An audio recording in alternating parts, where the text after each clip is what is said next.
బయట ఎవ్వరి ఫ్యాన్ అయినా అవ్వచ్చు, కానీ ఓటు మాత్రం ఫ్యాను గుర్తుకే.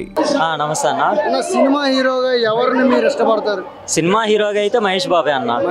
మహేష్ బాబు. అంతమంది మహేష్ బాబులు కూడా ఇప్పుడు ఏంటంటే చాలా మంది హీరోస్ స్టార్ క్యాంపెయినింగ్ చేస్తున్నారు కూటమి అభ్యర్థులకి. అన్న వాళ్ళందరూ పిల్ల నా కొడుకులు అన్న. వాళ్ళెవడన్నా జగన్ అన్నని ఎవడు కొట్టలేడు, ఆయన్ని దాటి ఎవరు రాలేరు. గుంపులు గుంపులుగా పందుల మంద గొర్రెల మంద లాగా వాళ్ళు కలిసి వస్తారే గాని జగన్ అన్న ఒక్కడే వస్తాడు, సింగల్ గా వస్తాడు, సింగల్ గానే వస్తాడు. అది మరి ఇక్కడ జగన్ అన్న అసలు ఎందుకు ఓటు వేయాలి అసలు? ఏంటన్నా పింఛన్లు కానీ ఏదైనా పథకాలు కానీ అమ్మఒడి కానీ అన్ని ఇంటికి రైతులకు కూడా రుణమాఫీ కానీ ఏదైనా ఇంటికి వచ్చేలా ఇస్తున్నాడు అన్న. అంత దగ్గరకు వచ్చి ఒక సొంత కుటుంబంలో ఒక సొంత మనిషిగా, ఒక కొడుకుగా, ఒక తండ్రిగా అలా ఇస్తున్నాడు అన్న. అయితే హీరోని ఎలా చూస్తున్నారు ఇక్కడ? పొలిటికల్ కాదు, ఆయన సొంత మనిషి కుటుంబంలో ఒక వ్యక్తి అన్న. ఒక అన్నగా, ఒక బాబాయ్గా, ఒక మావయ్యగా, ఒక అన్నగా, ఒక తండ్రిగా భావించి ఆయన చూసుకుంటాం అన్న. లేదన్న, సొంత కుటుంబంలో ఒక వ్యక్తి అన్న ఆయన. ఎలా చూస్తున్నారు ఇక్కడ? హీరోగానే చూస్తున్నారా? పవన్ కళ్యాణ్ గాని అసలు వాళ్ళు ఎవరన్నా లెక్కలోకి అయిపోయారన్నా. లేదు, వాళ్ళకి సినిమా లేదు. మంచిగా సినిమాలో చేసుకునేవాడు అనవసరంగా వచ్చి ఆయన జీవితాన్ని నాశనం చేసుకున్నాడే గాని ఇంకా ఏం లేదన్న. అది రియల్ హీరో జగనే అన్న, పక్కా జగనే, వచ్చేది కూడా జగనే. థ్యాంక్స్ అన్న. నీకు ఇష్టమైన హీరో ఎవరు? Cinema hero NT Rama Rao. మరి ఎన్టీ రామారావు గారికి మరి నువ్వు టీడీపీకి సపోర్ట్ చేయకుండా వైసీపీకి ఎందుకు సపోర్ట్ చేస్తావు? టీడీపీకి ఎందుకు చేస్తా? ఎన్టీ రామారావు పోయింది. అయితే ఇప్పుడు చాలా మంది హీరోలు అందరూ ఇక్కడ కూటమి అభ్యర్థులకు సపోర్ట్ చేస్తున్నారు కదా. కోటం కుదరదు, సింగలే. జగన్ గారికి ఎందుకు సపోర్ట్ చేయాలి? జగన్ మంచి చేశాడు కాబట్టి. ఏం చేశారు మంచి? చాలా పథకాలు చేశాడు. ఏం చేశారు మంచి? సంక్షేమ పథకాలు చాలా చేశాడు. సంక్షేమ పథకాలు చేస్తే ఓటు వేసేస్తారు. మరి అవి కాతే ఇంకా వాళ్ళ బిల్డింగ్ మనకి ఇస్తారా?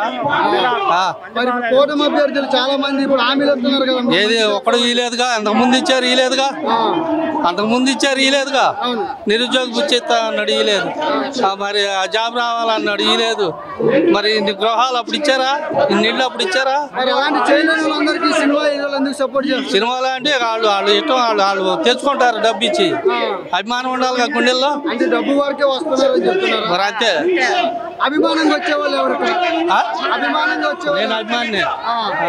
అయితే నువ్వు ఇక్కడ సినిమా హీరోకి ఒక సినిమా హీరోగానే చూస్తారా? సినిమా హీరోగా పొలిటికల్కి పనికిరారు. అది రామరాజు అని పోయి సినిమా హీరో పొలిటికల్కి. అది ఎన్టీ రామ గారు సరిపోయింది. ఇది మిగతా వాళ్ళకి ఎవరికి కుదరదు. సినిమా వాళ్ళకి రాజకీయం అది ఒక ఎన్టీఆర్ వల్ల అయింది. అది వస్తానా. సినిమా హీరోగా ఎవరంటే నీకు ఇష్టం? పవన్ కళ్యాణ్ అన్న.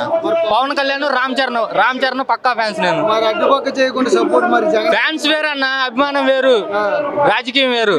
రాజకీయం ఆయన ఫస్ట్ నుంచి ఆయన ఒక జెండా పట్టుకుని ఉన్నట్టయితే ఆయనకే సపోర్ట్ చేసేవాళ్ళం పవన్ కళ్యాణ్ కి. ప్రతి ఎలక్షన్ కి మారుతా ఉంటాడు. ఎలా ఏ ఓటు కనీసం ఇదిగో నా సింబల్ ఇది నాకు ఓటేయండి అని ఏ ఒక్క సభలో అడిగిన పాప అనలేదు పవన్ కళ్యాణ్. మరి సినిమా హీరోలు అందరూ మరి ఆయనకే సపోర్ట్ చేస్తున్నారు, కూటమి అభ్యర్థులకే సపోర్ట్ చేస్తున్నారు. చేయని అన్న, మాకు జగన్ ఉన్నాడు చాలు. జగన్ ఏం చేశారని మీకు? మంచిగా చేశాడు. ఏం చేశారా? అది అన్ని అమ్మఒడి అన్ని చేశాడు అన్న. అందుకనే జగన్ గారు జగన్. ఇక్కడ రియల్ హీరో ఎవరు? సినిమా హీరో ఎవరు? రియల్ హీరో జగనేనన్న. జగన్ ఎందుకు రియల్ హీరో? నాకు విద్యా దీవెన వచ్చింది, మా అమ్మకు చేదోడు అన్ని వచ్చింది, డాక్టర్ రుణమాఫీ కూడా జరిగింది. అయితే మీరేం చెప్పాలనుకుంటున్నారు ఇక్కడ నుంచి ఈ సభ నుంచి? జగన్ గారు కోటేయాలన్న, లావణ్య అక్కని గెలిపించుకోవాలి దగ్గరుండి.